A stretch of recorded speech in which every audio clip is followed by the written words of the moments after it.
Halo semuanya, perkenalkan nama saya Yesi Multipani. Pada kesempatan kali ini, saya akan menjelaskan tentang penerapan manajemen operasi dalam kehidupan sehari-hari, yaitu mengenai inventory atau persediaan. Persediaan adalah kumpulan barang jadi atau bahan baku produksi yang dimiliki oleh perusahaan. Persediaan atau biasa disebut inventory merupakan salah satu aset terpenting dari bisnis. Tanpa persediaan, tidak ada sumber penghasilan. Tanpa penghasilan, sebuah bisnis mustahil bisa bertahan dan berkembang.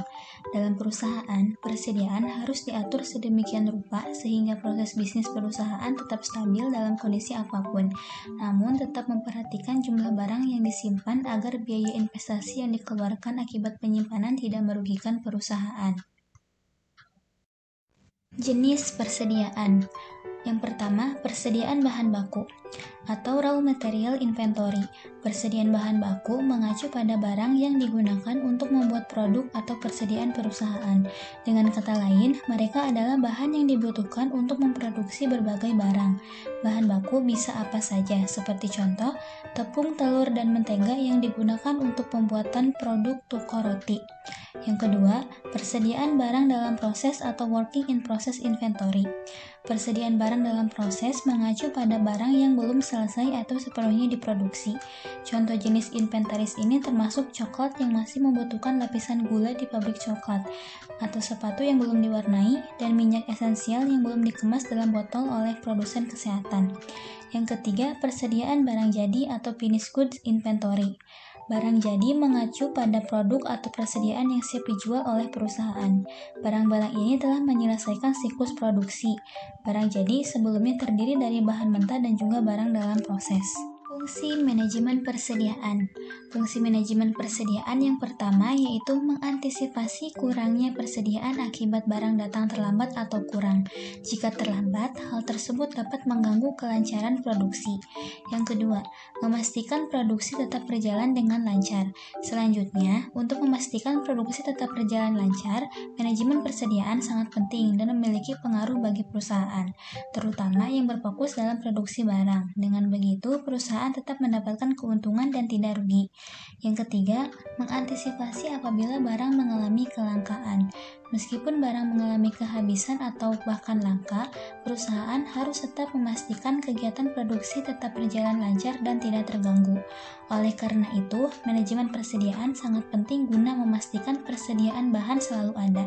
Yang keempat, mencegah adanya ketidakcocokan antara pesanan persediaan barang dengan kebutuhan.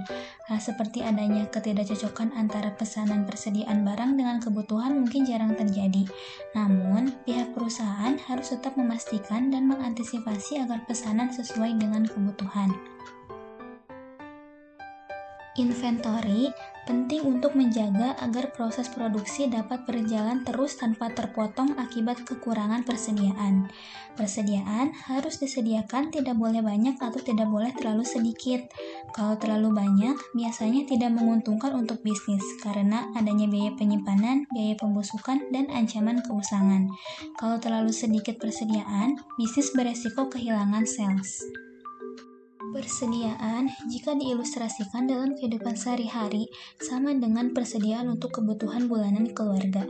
Jika kita melihat dari lingkup dapur, persediaan itu dapat berupa gula, teh, kopi, susu, cabai, saus, kecap, sendok, piring, dan lain sebagainya.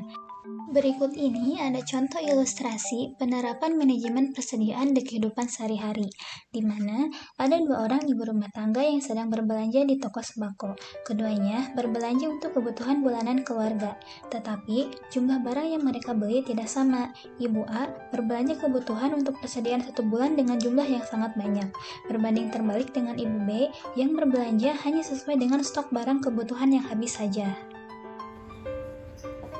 Juga sih mau belanja juga. Iya mau belanja nih. Oh gitu. Rasanya kemarin saya lihat baru belanja ke pasar, sekarang udah belanja lagi. Iya, ada barang yang lupa saya beli. Oh gitu. Mbak, Indominya 1 dus ya, minyak gorengnya 3 kilo, telurnya juga 3 kilo. Aduh, banyak banget. Mau buat apa? Iya, persediaan di rumah cepat banget habis. Kemarin juga gula masih banyak, tapi tanggal kadaluarsanya udah lewat. Jadi saya buang aja. Oh, kalau saya Saya belanja sesuai kebutuhan aja, jadi kalau apa yang habis saya catat kayak gini. Oh, oke deh, nanti besok-besok saya ikutin caranya. Saya duluan ya kalau gitu. Ya, Oh, ibu ini gimana belanjanya? Maaf gak jadi, mau lihat dulu persediaan di rumah. Halnya dengan di perusahaan, inventory dalam kehidupan sehari-hari juga harus diatur sedemikian rupa. Misalnya, dengan mengatur persediaan untuk kebutuhan bulanan keluarga. Menyediakan persediaan seperti stok makanan di rumah memang penting, namun bukan berarti kita harus membeli semua barang dalam jumlah berlebih. Jika setiap orang asal membeli semuanya, bahan makanan yang tidak sesuai dengan kebutuhan tentu akan terbuang percuma. Sebelum membeli persediaan untuk di rumah, sebaiknya kita perlu memeriksa kebutuhan apa saja yang diperlukan dan menyusun daftar berisikan kebutuhan tersebut dan jumlahnya terlebih dahulu, agar kita dapat mengantisipasi supaya tidak panik buying.